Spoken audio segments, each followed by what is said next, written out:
Hello my dear students. So आज हम लोग नया चैप्टर शुरू करने लगे हैं जिसका नाम है गुडविल। गुडविल की हम क्या करने सीखेंगे, तो गुडविल का हम नेचर एंड गुडविल की हम वैल्यूएशन करनी सीखेंगे। क्या करनी सीखेंगे? गुडविल का नेचर समझेंगे और गुडविल की वैल्यूएशन करनी सीखेंगे। सबसे पहले हमें जानना होगा कि जो गुडविल है उसका मीनिंग क्या है। What is the meaning of the goodwill? सबसे पहली बात है, आपने मेरे पास एक चीज़ समझी थी कि गुडविल क्या होता है। गुडविल हमारा एसेट होता है। गुडविल क्या होता है? एसेट होता है। अभी आई विल एक्सप्लेन कि गुडविल को एसेट क्यों बोलते हैं, कौन सा एसेट होता है। उससे पहले हमारे पास दो तरीके के एसेट्स होते हैं, एक होता है टेंजिबल, एक होता है इनटेंजिबल एसेट। एक कौन सा होता है? Tangible asset. दूसरा कौन सा होता है? Intangible asset. टेंजिबल एसेट जिसको हम टच कर सकते हैं एंड सी कर सकते हैं। इनटेंजिबल मतलब जिसको which can not be touched and seen, can not be touched and seen. अब कहने का मतलब क्या? देखो, किसी की रेपुटेशन है, उसको तुम फील कर सकते हो कि this person is having some kind of reputation, but उस रेपुटेशन को आप टच नहीं कर सकते, सी नहीं कर सकते। For example, I have some asset. Asset कौन सा है? मेरे पास प्लांट है या फिर मेरे पास मशीनरी है। उस प्लांट एंड मशीनरी को मैं टच भी कर सकती हूँ और सी भी कर सकती हूँ। तो प्लांट एंड मशीनरी कौन सा एसेट हुआ? That means this is tangible asset. And जो हमारी रेपुटेशन है जिसको हम टच नहीं कर सकते, सिर्फ फील कर सकते हैं, that is known as intangible asset. अब ये तो क्लियर हो गया। तो goodwill is a type of intangible asset. Goodwill is a type of intangible asset. और क्या क्या होते हैं? जैसे कि ट्रेडमार्क, जैसे कि पेटेंट, ये क्या होते हैं? जैसे कि कॉपीराइट। आप बहुत सी बुक्स पढ़ते हो, बुक्स पे ना आप देखते हो ये ऐसा तरह का कोई निशान होता है, that means copyright, nobody has the right to use this, है ना। मतलब मेरा ही राइट है, मैं ही इसको यूज़ करूँगा, कोई और बंदा यूज़ नहीं करेगा। मैंने उस पर क्या कर दिया? क्लेम ले लिया। फॉर एग्जाम्पल, मैंने सपोजिडली नैया सचदेवा क्लासेस का ट्रेडमार्क ले लिया। मैंने क्या लिया? इसका ट्रेडमार्क ले लिया। इसका मतलब क्या है? नोबडी कैन यूज द नैया सचदेवा क्लासेस। मैंने ये नाम को क्या कर लिया? रिजर्व कर लिया। तो बिजनेस के नाम को रिजर्व करना भी क्या होता है? एसेट होता है। और वो कौन सा एसेट होता है? वो इनटैंजिबल एसेट होता है। वो क्या होता है? इनटेंजिबल एसेट होता है। तो आपको meaning of the goodwill clear हुआ। सेकेंडली, अब गुडविल के क्या क्या बेनिफिट्स हैं? देखो, एक बिजनेस है जिसकी रेपुटेशन अच्छी है, एक बिजनेस है जिसकी रेपुटेशन बुरी है। कौन से वाले बिजनेस के पास आप जाओगे? जिसकी रेपुटेशन अच्छी है या जिसकी रेपुटेशन डाउन है? आंसर बताओ, किसके पास जाओगे? जिसकी रेपुटेशन अच्छी है या जिसकी रेपुटेशन क्या है? अच्छी है। तो आप क्या जाओगे? उसके पास जाओगे। अब जिसकी रेपुटेशन अच्छी है उसके पास और क्या होएगा? उसके पास और बिजनेस आएगा, है ना। उसके पास क्या आएगा? और बिजनेस आएगा। और बिजनेस आने की वजह से क्या होएगा? और प्रॉफिट होगा। और प्रॉफिट होने की वजह से क्या होगा? और कस्टमर्स आएंगे, है ना।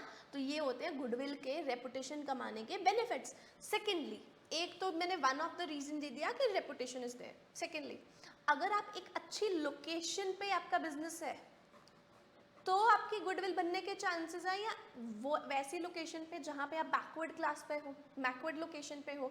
जो अच्छी लोकेशन होती है ना, गुड लोकेशन होती है, that also plays a very important role आपकी गुडविल बनने का, क्योंकि वहाँ पे बहुत सारे अच्छे कस्टमर्स आएंगे, है ना। अगर अच्छे कस्टमर्स आएंगे, आपका जो प्रोडक्ट है वो ट्राई करेंगे, अगर उनको अच्छा लगा they will be get back to you, right.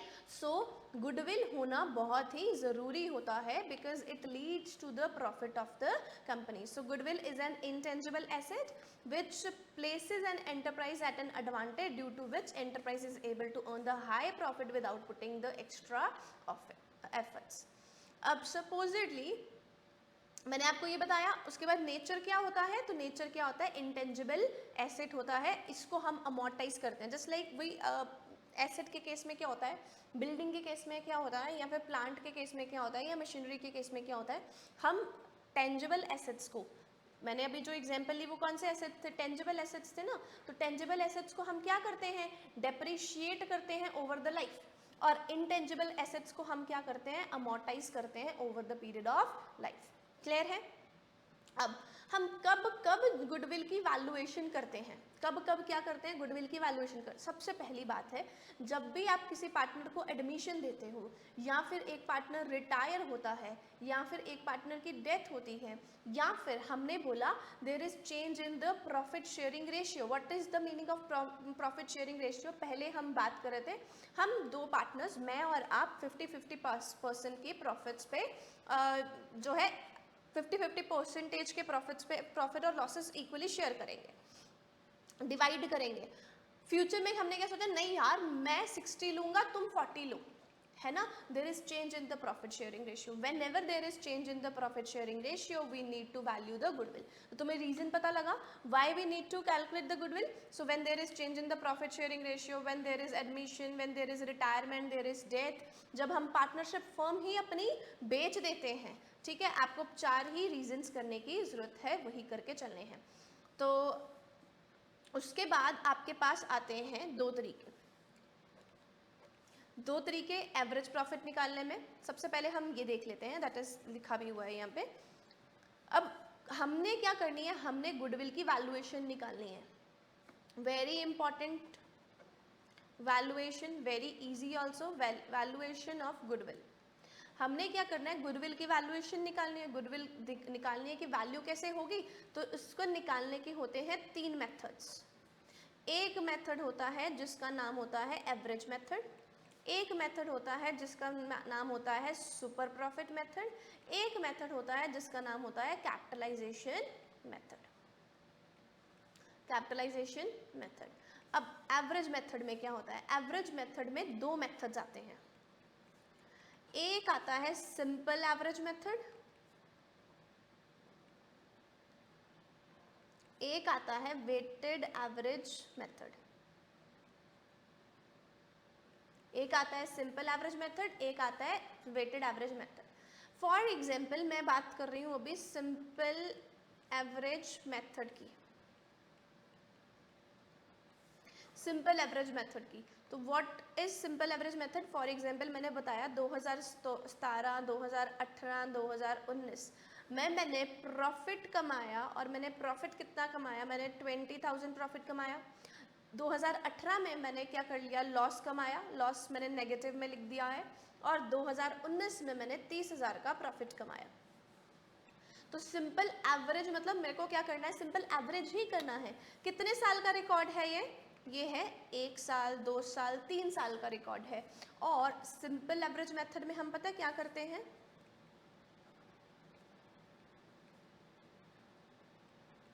20,000 minus 10,000, क्योंकि लॉस था ना, अगर प्रॉफिट होता तो मैं पता क्या कर देती, इसको प्लस कर देती, और तीसरे साल प्रॉफिट आया तो मैंने क्या कर दिया, प्लस कर दिया। कितने साल का रिकॉर्ड था ये, 3 साल का। तो 20,000 minus 10,000 would be 10,000 plus 30,000 divided by 3, तो 40,000 डिवाइडेड बाय 3 आ गया। ये मेरे पास आया सिंपल एवरेज प्रॉफिट मेथड से सम। अब कितना आता है, 40,000 डिवाइडेड बाय 3 करिए, 40,000 को डिवाइडेड बाय 3 करिए। फॉर एन इंस्टेंस इसका आंसर है 13,333। ठीक है, अभी मेरे पास क्या निकला है, एवरेज निकली है। क्या निकली है ये मेरे पास, एवरेज। अब मैंने क्या करना है, मैंने गुडविल निकालनी है।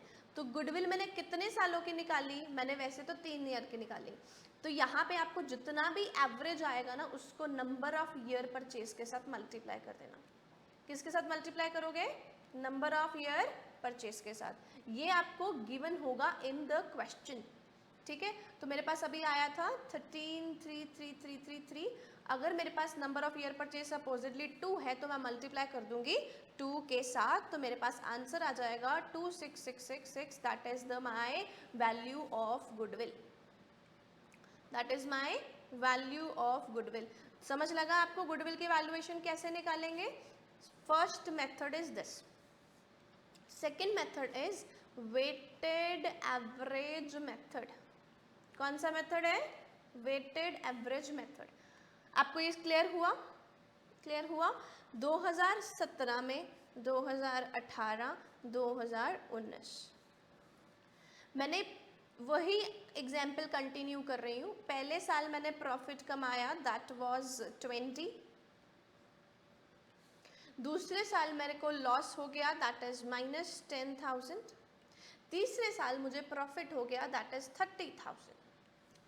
मैंने कौन से मेथड से गुडविल निकालनी है? मैंने एवरेज मेथड से, वेटेड एवरेज मेथड से गुडविल निकालनी है। तो आपको पता है वेट्स ना इस सम में गिवन होते हैं। वेटेड एवरेज मेथड जब भी आप निकालोगे ना तो आपको वेट्स ना सम में गिवन होंगे। तो वेट्स कितने हैं? सपोजिटली 2, 1, 2, 3। तो आपने प्रॉफिट को मल्टीप्लाई करना है विद द वेट्स। आपने क्या करना है? प्रॉफिट को मल्टीप्लाई करना है with the weights. 20,000 multiply by 1 will be 20,000। 10,000 multiply by 2 would be -20,000। 30,000 multiply by 3 would be 90,000। तो 90 प्लस ये तो कट ही जाएंगे आपस में, आंसर आया 90,000। अब मैंने क्या निकाला? मैंने वेटेड एवरेज प्रॉफिट निकाला। तो मेरे पास वेटेड एवरेज प्रॉफिट कितना है? टोटल वेटेड एवरेज प्रॉफिट कितना है? 90,000। और टोटल ऑफ द वेट्स कितना है? वेट का टोटल बन रहा है 3 + 2 5 + 1 6। 1 + 2 3, 3 + 3 यहाँ पे कितना आया? 6। तो total of the weight is 6। मेरे को क्या निकालना है? Weighted average profit. तो वेटेड एवरेज प्रॉफिट कैसे मिलेगा? 90,000 डिवाइडेड बाय 6। तो 90,000 को डिवाइड करिए 6 के साथ, आपके पास क्या आता है? That is 15,000। ये तो आपके पास आया वेटेड एवरेज प्रॉफिट। आपको क्या निकालना है? गुडविल। तो गुडविल निकालने के लिए क्या करोगे? Weighted average profit multiply by number of year purchase. अब continuing from the existing illustration, तो वेटेड एवरेज प्रॉफिट आपके पास आया था 15,000, number of year purchase is given that is 32। तो आपके पास गुडविल, वैल्यू ऑफ गुडविल क्या आ गई? 30,000। तो अभी हमने एक मेथड पूरा डिस्कस कर लिया है वैल्यूएशन ऑफ गुडविल में। वैल्यूएशन ऑफ गुडविल में एवरेज मेथड। सबसे पहले क्या आता है? Simple average method. क्लियर है? आपको हर एक ईयर के प्रॉफिट को ऐड कर देना है डिवाइडेड बाय जितने भी ईयर्स हैं, और वेटेड एवरेज में आपको वेट मल्टीप्लाई बाय प्रॉफिट करना है। नेक्स्ट पार्ट में हम सुपर प्रॉफिट निकालना सीखेंगे, बट अभी तक मेरे को लगता है ये चीज़ की क्लैरिटी आप तक पहुंचनी चाहिए। एक चीज़ हमेशा ध्यान रखना इस चैप्टर में, देखो एक होता है एबनॉर्मल, एक होता है normal. What is normal? Normal is day to day business में जो चीज़ नॉर्मल है। बट एबनॉर्मल क्या होता है? जो डे टू डे बिजनेस में, regular day to day business में नॉर्मल नहीं है। तो देखो गेन होगा, चाहे वो नॉर्मल हो चाहे वो एबनॉर्मल हो, दोनों ही अच्छी बात होती है ना। बट एबनॉर्मल क्योंकि डे टू डे बिजनेस में नहीं पार्ट होता है, और गेन होना वैसे अच्छी बात होती है, पर क्योंकि ये डे टू डे बिजनेस में नहीं है तो हम क्या करेंगे? इसको माइनस। क्या करेंगे हम? इसको माइनस। लॉस होना, लॉस होना अच्छी बात है कि बुरी बात? लॉस होना अच्छी बात है कि बुरी बात? बुरी बात होती है ना। बुरी बात को हम क्या करेंगे? प्लस करेंगे। क्या करेंगे? प्लस करेंगे। कौन से वाले लॉस को प्लस करेंगे? जो एबनॉर्मल लॉस होगा। एबनॉर्मल लॉस क्या होता है? अभी मैंने बताया, ऐसा लॉस जो कि डे टू डे बिजनेस में नहीं होता, जो कि डे टू डे काम में नहीं होता। What is day to day का मतलब क्या है? सपोजिटली मेरा क्लासेस का काम है, right? I deal with the tuition classes, I deal with the students को टीचिंग क्लासेस। अब अगर इसमें मुझे नुकसान हो या फिर प्रॉफिट हो तो मेरा ये डे टू डे बिजनेस का काम है। बट अगर I invest in the property and मुझे प्रॉपर्टी में क्या हुआ? नुकसान हुआ, तो ये मेरा रेगुलर बिजनेस तो नहीं है। जो वन टाइम होता है, जो कभी कभार होगा, उसे बोलेंगे एबनॉर्मल लॉस या एबनॉर्मल गेन। तो एबनॉर्मल गेन को क्या करोगे आप? माइनस। एबनॉर्मल गेन को क्या करोगे आप? माइनस, और एबनॉर्मल लॉस को क्या करोगे आप, प्लस। ये किस में आपको हेल्प करेगा, इन द एडजस्टमेंट। जब आप एडजस्टमेंट करोगे ना तो उसमें आपको क्या करेगा, हेल्प करेगा। ठीक है, अभी मैंने आपको simple and the weighted average profit समझा दिया है। Kindly do practice the sums and then हम सुपर प्रॉफिट पे प्रोसीड करेंगे। क्लियर?